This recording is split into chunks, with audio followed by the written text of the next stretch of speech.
Hey there, guys, it's Celine again, and it's Friday, the 28th of May, 2021, and I'm working on my sea clay again.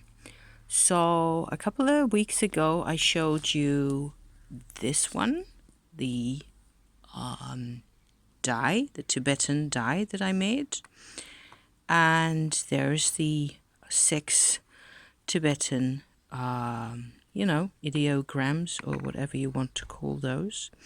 This actually got baked in my fireplace. It was red hot for about 3 hours or so. And in order to be able to find it again really easily in amongst the burning logs and the charcoal and all that, I stick little things like this inside a sort of a little cage that I was supposed to bring, but I forgot. Made out of chicken wire. So a couple of layers of chicken wire folded over that holds up really well inside a wood fire actually. And so your little product can sit inside there quite safe. And, terracotta is only a few hours away. So this is what it looks like now. It's become a really pretty bright color even. This is the same clay as these guys. So I am going to turn this into some sort of a crone necklace, because that's what I'm in the mood to do. I'm going to make 6 skull beads like this. This is just the beginning, and it has a hole going through all the way, like so. I'm using one of those meat skewers that I always use for everything. For this, actually, the clay is still just a bit too wet to handle, to work with. So I will leave this to sit outside here in the sunshine with me for maybe an hour or so longer before continuing to work on them. And so I'm making 6 little skull beads and one, I don't know, probably a little abstract, probably Greek-inspired goddess figure.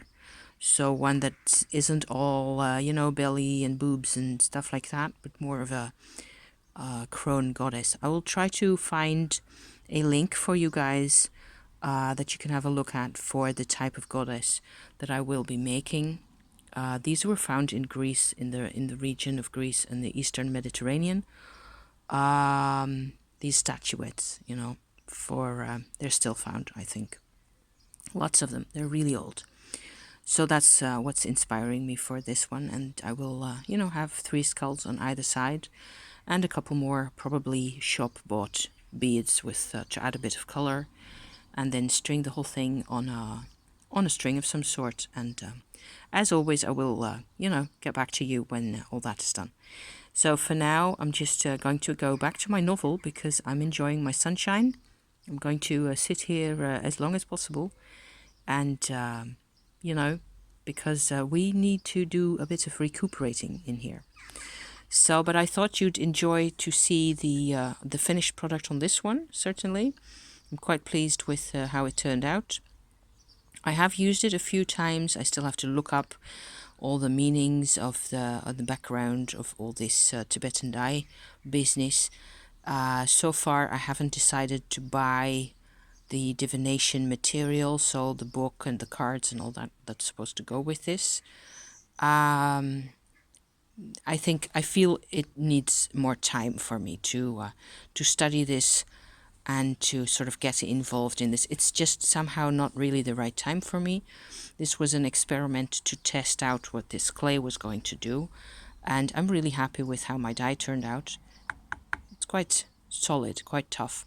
It will bake, in a fireplace if you just surround it with glowing hot burning coals for long enough, and it's really red hot. You will be able to look inside your fireplace and look at your things, your terracotta things. If they have to be actually glowing red hot for quite a while in order to transform into terracotta, but it does work. So I'm still pleased and surprised each time that it actually does work. So there you go, just a little tiny crafty update from me. Thank you for watching. I wish you a nice weekend. I think I'm going to have one myself because the weather is improving and I'm so pleased. It's just so nice to be, outside and to be having a good time again.